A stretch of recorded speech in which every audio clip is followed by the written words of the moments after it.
اللہ کے نام سے شروع جو بڑا مہربان نہایت رحم کرنے والا ہے۔ عبداللہ بن عمرو بن عاص رضی اللہ تعالی عنہ نے بیان کیا کہ مجھ سے رسول اللہ صلی اللہ علیہ وآلہ وسلم نے فرمایا، عبداللہ کیا یہ خبر صحیح ہے کہ تم دن میں تو روزہ رکھتے ہو اور ساری رات نماز پڑھتے ہو؟ میں نے عرض کی صحیح ہے یا رسول اللہ صلی اللہ علیہ وآلہ وسلم۔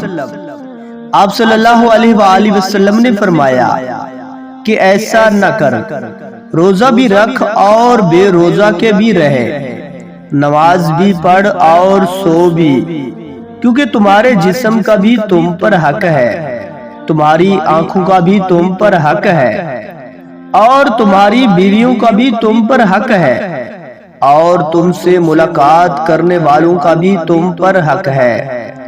بس یہی کافی ہے کہ ہر مہینے میں 3 دن روزہ رکھ لیا کرو، کیونکہ ہر نیکی کا بدلہ 10 گنا ملے گا، اور اسی طرح یہ ساری عمر کا روزہ ہو جائے گا۔ لیکن میں نے اپنے پر سختی چاہی تو مجھ پر سختی کر دی گئی۔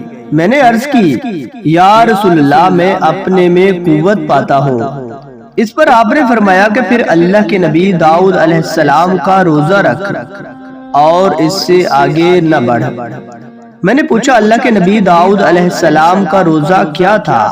آپ صلی اللہ علیہ وآلہ وسلم نے فرمایا، ایک دن روزہ رکھتے اور ایک دن بے روزہ رہا کرتے تھے۔ عبداللہ رضی اللہ تعالی عنہ بعد میں جب ضعیف ہو گئے تو کہا کرتے تھے، کاش میں رسول اللہ صلی اللہ علیہ وآلہ وسلم کی دی ہوئی رخصت مان لیتا۔